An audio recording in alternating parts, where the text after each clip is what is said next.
என்ன வார்த்தை பேசியது? கஞ்சிக்கு இல்லங்குது, சோத்துக்கு இல்லங்குது, கஷ்டப்படியாங்குது. எங்க அம்மா கஞ்சிக்கு இல்லாம இருந்தானே சோத்துக்கு இல்லாம இருந்தானே பெத்த பிள்ளைக்கு ஒரு முட்டை வாங்கி தரக்கூடாதாக்கோ? எங்க அம்மா கஞ்சிக்கு இல்லாம இருக்குமோ சோத்துக்கு இல்லாம இருக்குமோ இந்த அம்மா தான் கொண்டு போய் குடுத்துச்சோ? இல்ல இவ வீட்டுல அதாவது சோத்துக்கு நின்னமா? என்ன பேச்சு பேசிவிட்டாவே? எங்க அம்மா மூஞ்சி என்னால பார்க்க முடியல. பாவம் போல நிக்கா. அவளுக்காக திரும்ப நான் 2 வார்த்தை கேட்டு விட்டுக்கேன். இது கூட கேட்கலன்னா நான் என்ன பிள்ளை? இவ பேச்சு ஒன்றும் சரியில்லை. ஒரு காலத்திலையும் திருந்திக்கிட மாட்டாவே. நான் இவளை போய் ரொம்ப நம்பிட்டேன். ஏனி பார்த்துக்கிடி. என்னதான் மாமியார்காரி அன்பை கொட்டி கொட்டி பார்த்துக்கிட்டாலும் இவ்வளவுக்கு பெத்த ஆத்தா மேலதான் பாசம் அதிகம். என்னைக்கா இருந்தாலும் மாமியார் மாமியார் தான், அம்மா அம்மா தான். சின்ன குமரி டக்குன்னு ஏத்து பேசிட்டாளே. அவ பிள்ளை உண்டானதுல இருந்து அவளை தாங்கு தாங்குன்னு தாங்கி நல்லா தானே பார்த்துக்கிட்டியே. உடனே அவ அம்மாகாரிக்கு சப்போர்ட் பண்ணிட்டாளே.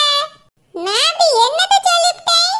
கஷ்டப்படியாவளே தெரியாத அவிய சாப்பிட்டு போட்டு நம்ம மார்மோளுக்கு வாங்கி கொடுக்கலாம்னு நினைச்சு சொன்னேன். இதுல அப்படி என்ன தப்பு இருக்கு? அது மட்டும் இல்லாம அது நாட்டுக்கோழி முட்டை மாதிரியே தெரியல. பார்க்கிறதுக்கு பாய்லர் கோழி முட்டையே கலர் அடிச்சு வச்ச மாதிரி இருந்து. அத சொல்லதுக்குள்ள ஆத்தாளுக்கு ஒரு பக்கம் கோவம் வருது, மாவளுக்கு ஒரு பக்கம் கோவம் வருது. என்னதான் இருந்தாலும் அவளுக்கு அவ ஆத்தாகாரி தான் வசதி. நம்மள காட்டுக்கு மாதிரி தான் தெரியும். இப்படி நல்லா பாத்துக்கிட்டே போதே இந்த பேச்சு பேசியா? நம்மளுக்கு ஒரு முடியாத கட்ட வரும்போது இவ்வளவு என்னெல்லாம் பேசுவாள் போல தெரியல. ஏத்தே, உனக்கு என்ன வேணும் குமரி? நீ இந்த வீட்ல தான் இருக்கியாங்க? ஆமாத்தே, இதானே என் வீடு, இங்கே தான் இருக்கேன். ஆமா, நீங்க எதுக்கு புலம்பிட்டே இருக்கியா? என் கதையை நான் புலம்பி தான் தீர்க்க வேண்டியிருக்கு. யார்கிட்ட போய் சொல்ல? அதான் நான் தனியா புலம்பிட்டு கிடக்கேன். ஆமா குமரி, நீ வீட்டுக்குள்ள தான் வரங்கிட்டு கிடக்கியோ? ஆமாத்தே, தலையெல்லாம் வலிக்குதுன்னு படுத்து கிடந்தேன். சரி போய் வேலை பார்ப்போ. ஏத்தே, எனக்கு வயிற்று வலிக்குது, என்னால் வேலை செய்ய முடியாது. செல்லம்மா சித்தியும் ராசாத்தி சித்தியங்க? அவிய 2 பேரும் எங்க வீட்ல இருக்காவ. காலையிலே கிளம்பி எங்கேயோ வெளிய போனாவ, ஆளையே காணோம். என்ன வீட்டுக்கு வரையில? சரி தேவி, இப்போ வந்துருவா. வந்த உடனே வேலையை செய்ய சொல்லுங்க. நான் தோட்டத்துக்கு போயிட்டு வரேன். செய்யலனா எனக்கு ஒரு போன் படுங்க, நான் பேசிக்கிடி. என்னது நீ பேசிக்கிட்டியா?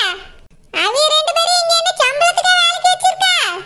உன் பேச்சோட சரியில்லை குமரி. இப்ப எதுக்கு நீ தோட்டத்துக்கு போனங்க? சும்மா தான் தேய். என் புருஷன் எங்கே தானே இருக்காரு, போய் பார்த்துட்டு வரேன். இந்த கோமரி ரொம்ப தினுசு தினுசா தான் பண்ணிட்டு தெரியா? எல்லாம் அவன் கொடுக்க இடம். நேத்துல இருந்து வயித்த வலிக்குங்க. ஆனா தோட்டத்துக்கு மட்டும் போக முடியுமா? இன்னைக்கு வாரட்டும் பேசிக்கிடி. எல்லாம் நம்ம தலையெழுத்து, நம்மளே போய் செய்வோம். செஞ்சாலும் நம்மளுக்கு ஒரே ஏச்சாதான் இருக்கு. இதுல செய்யறதுனா மட்டும் என்ன பயனே? ராசத்தியக்கா, எப்படியோ நம்ம சொல்லிட்டு வந்துட்டோம். ஆனா இந்த டாக்டர் நம்புவாரா நம்ப மாட்டாரான்னு தெரியலையே. செல்லம்மா, அந்த ஆளு நம்பினாலும் சரி நம்பாட்டியும் சரி அந்த பொண்ணை விட மாட்டான்னு தான் தோணுது. ஏன்னா இவ்வளோ வயசுக்கு மேலே இவனுக்குலாம் பொண்ணு கிடைக்கிறதே பெரிய விஷயம். அதுவும் அவ்வளோ அழகான பொண்ணு கிடைச்சி இந்த ஆள் விடுவாரா? எனக்கு இவரு கல்யாணத்தை நிறுத்த மாட்டாருன்னு தான் தோணுது. ஏக்கா, கல்யாணம் பண்ணிட்டு போனா போட்டோக்கா, விடுங்க. இந்த கிழவனை கட்டிட்டு அவ வாழ்க்கை எங்க சந்தோஷமா இருக்க போகுது?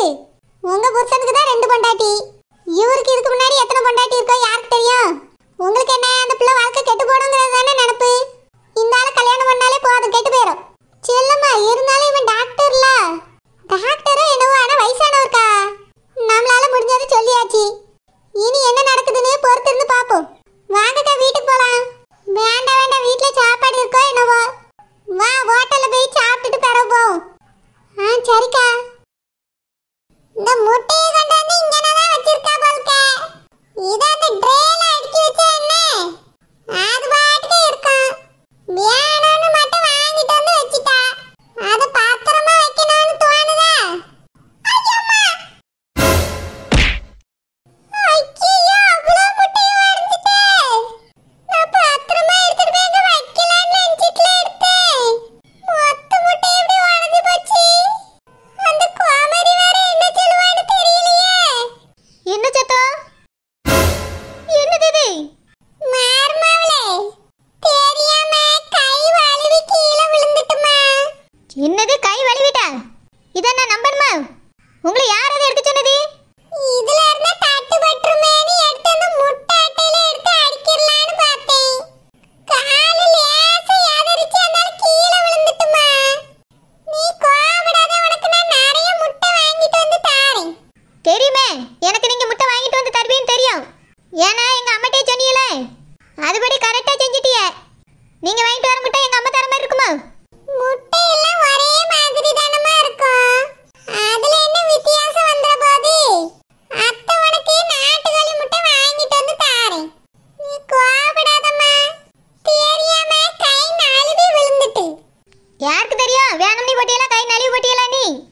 எங்க அம்மா முட்டை கொண்டு தரும்போதே வேண்டாம் வேண்டாம்னு சொன்னியே, அதே மாதிரி செஞ்சுட்டிய.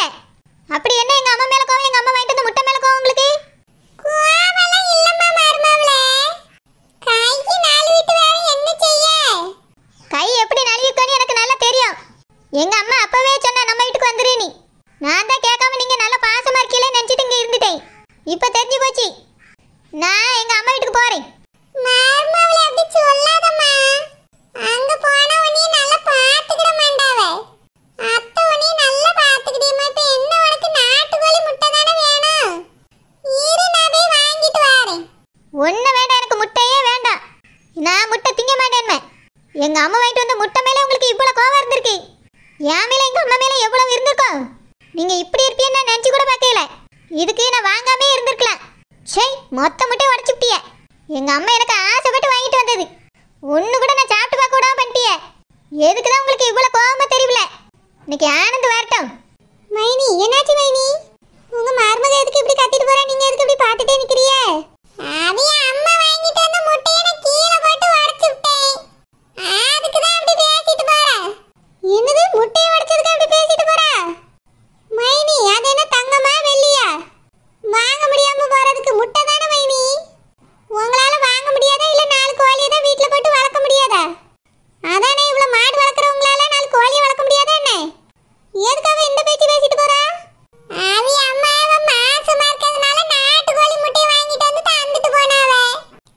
இதுல இருக்க சொத்தை எடுத்து அதுல வச்சிருவான்னு கையில தூக்குறேன், கீழே விழுந்துட்டு தெரியாம தான் விழுந்து. அதுக்கு தான் அந்த கோமரி இந்த பேச்சு பேசிட்டு போறா. எல்லாத்துக்கும் நீங்க கொடுக்குற இடம் தான் மைனி. ஏற்கனவே அவ உங்க வார்த்தையை ஒண்ணும் கேட்க மாட்டா. இப்போ அவ மாசமாயிட்டான்னு நீங்க தலையில தூக்கி வச்சுட்டு ஆடுறீங்க. அதனாலதான் இப்ப இப்படி பேசிட்டு போறா மைனி. நீங்க இதுக்கெல்லாம் இடம் கொடுத்துருக்கவே கூடாது. ஆரம்பத்திலேயே அவளை வைக்க வேண்டிய இடத்துல நீங்க வச்சிருக்கணும். நம்மளும் மாறுமாவான்னு பாசம் காட்டிட்டு தான் இருக்கோம். அவளுக்கு ஏன் பாசம் புரியுதாங்க?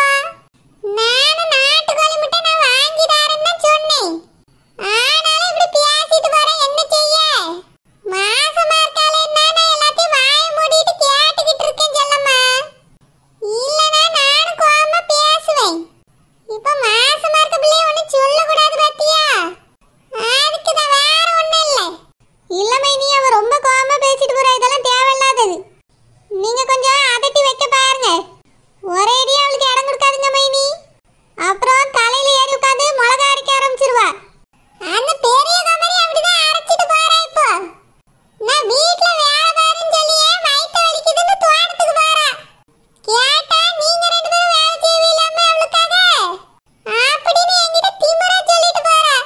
மைனி பிள்ளை எதுக்கு அப்படிலாம் பேசுறியே? அவதான் வயித்து வலிக்குதுங்கல்ல, கொஞ்சம் நடந்துட்டு வந்தா வயித்து வலி சரியாகுமா? அதனால போயிருப்பா. போயிட்டு வரட்டும் மைனி, நாங்க என்ன வேலைனாலும் செய்யும். என்ன செல்லமா இப்படி சொல்லியா? ஆமா மைனி, வயித்து வலின்னு சொல்லிய பத்தியெல்லாம் அவளை வேலை சொல்லக்கூடாது. எதுவா இருந்தாலும் நாங்க செய்ய மைனி. காய் அள்ளிட்டு வந்து போடுங்க, நாங்க வெட்டியோம். ஆமா மைனி, நாங்க செஞ்சு தரோம். இது என்ன புது கதையா இருக்கு? செல்லம்மாவும் ராசாத்தையும் இப்படி மாறிட்டாங்களே எதுக்கு? மாசமா இருக்க பிள்ளைய அதட்டுங்காளுவே. சும்மா இருக்கவள வேலை செய்ய வேண்டாம், நாங்க செய்யுங்காளுவே. ஒண்ணும் புரியலையே, ஏதோ தப்பா இருக்கே. அந்த கோமதி வரட்டும், என்ன ஏதுன்னு கேப்போம். மீனுக்குட்டி, அந்த மாப்பிள்ளை வீட்டில் ஃபோன் போட்டாவ. அப்படியாங்க? என்ன சொன்னாங்க? அவங்க கல்யாண நாளை குறிச்சிட்டாங்களாம். அதை சொல்றதுக்காக நாளைக்கு நம்ம வீட்டுக்கு வராங்களாம். அப்படியே வீட்டையும் பார்த்துட்டு போறேன்னு சொன்னாங்க. அப்படியாங்க? நாளைக்கு வாராவளோ? ஆமா மீனுக்குட்டி, சீக்கிரமா நம்மளும் பத்திரிக்கையெல்லாம் அடிக்க கொடுக்கணும், தெரிஞ்சவங்களுக்கெல்லாம் கொடுக்கணும்.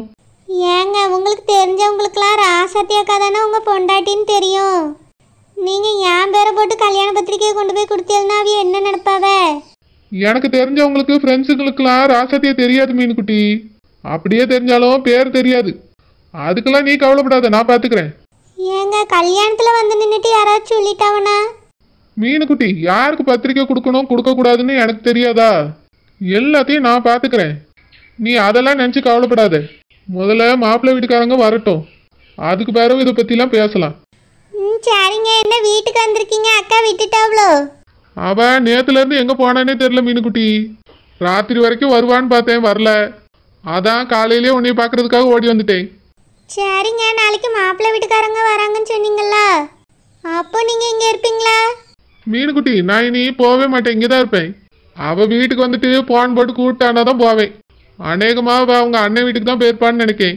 எப்படியும் வரதுக்கு ஒரு வாரம் ஆகும் மீனுக்குட்டி. அதுக்குள்ள நம்ம கல்யாண வேலையெல்லாம் கொஞ்சம் பார்த்துடலாம். சரிங்க.